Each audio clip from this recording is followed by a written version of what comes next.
Good morning, everyone.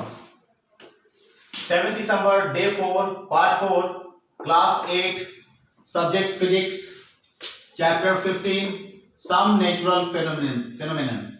Okay, page number 210, measuring of earthquake. Okay, this is the topic. This is the new topic of earthquake. I have already done. What is the earthquake? Earthquake is the shaking of earth. जब भूकंप आती है तो पृथ्वी क्या होता है, हिलने डुलने लगता है.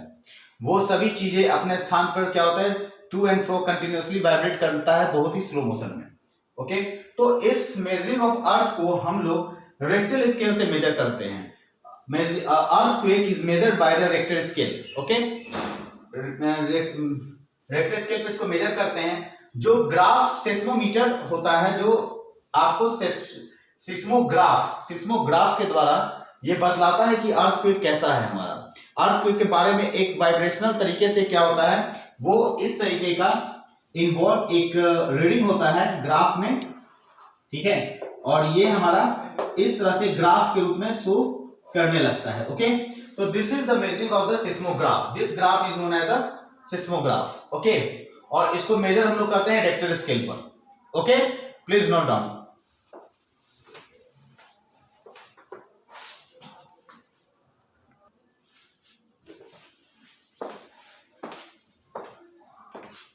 Okay, listen. Precaution after the earthquake. मतलब अर्थक्वेक के बाद हमें क्या सावधानी बरतनी चाहिए, ये एक बहुत इंपॉर्टेंट पॉइंट्स होता है.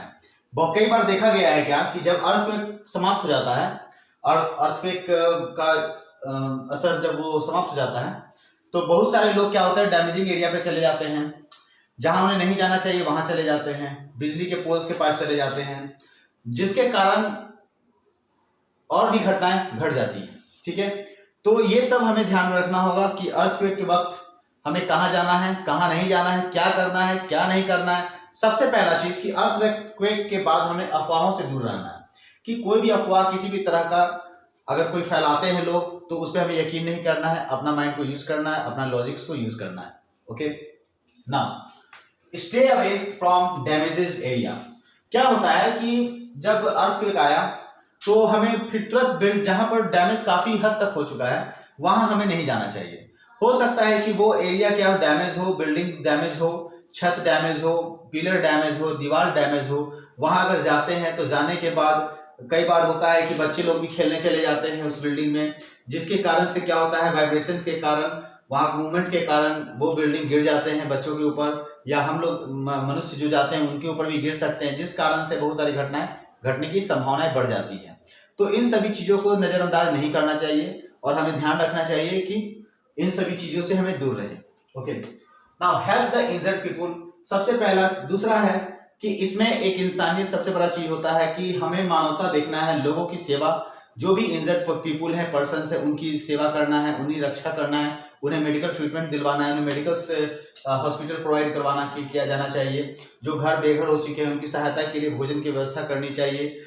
एक ग्रुप में संगठन बनाना चाहिए ताकि लोगों को, वैसे लोगों जिनके भूकंप के कारण, अर्थक्वेक के कारण नष्ट हो चुका है भोजन सामग्री, परिवार जिनके अलग अलग हो गए हैं, उनको हेल्प देना चाहिए, हेल्प करना चाहिए एज पॉसिबल जितना भी हो. ठीक है, तो ये सब चीजें हैं.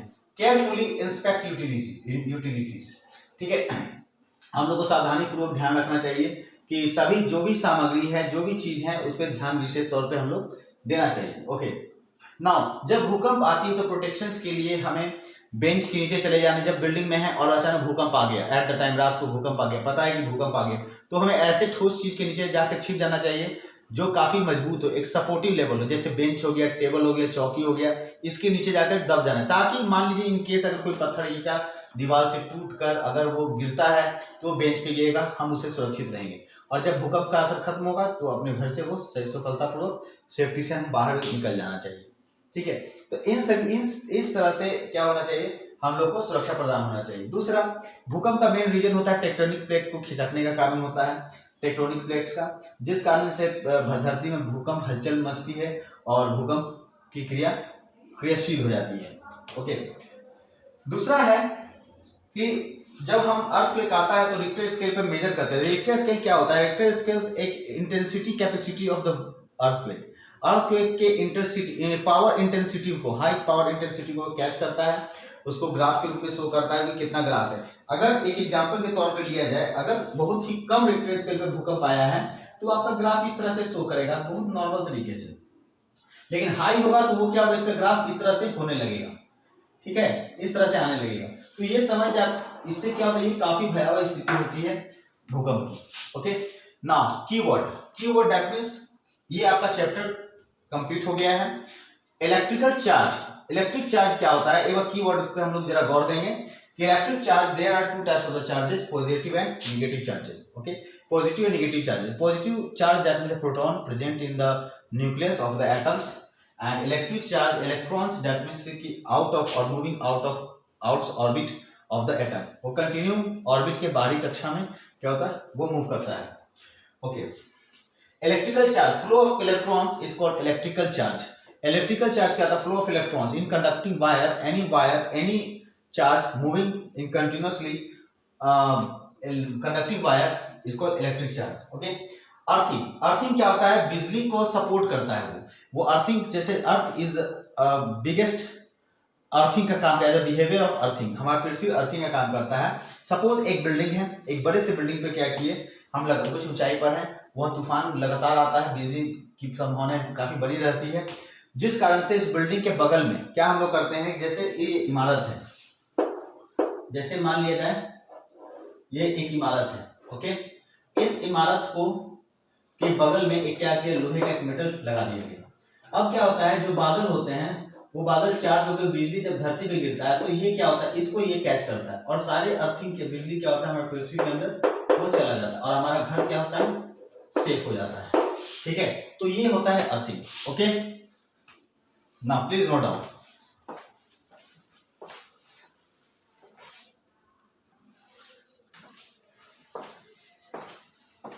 Okay, please write down the homework. Write the protection against the earthquake. Okay, this is the homework, your homework, that you have to write the concept, कैसे प्रोटेक्ट होंगे जब भूकंप आएगा। तो ये हमारे लाइफ के लिए भी, फ्यूचर के लिए भी बहुत ही सुरक्षित है। इस तरीके से हम लोग क्या कर सकते हैं, स्वयं सुरक्षित रहेंगे और अपने परिजन और दूसरे लोगों को भी हम सुरक्षित कर सकते हैं। ठीक है, तो ये कॉन्सेप्ट आपको लिखना है। Okay, this is your homework and next video come with your new topics. Okay, thank you.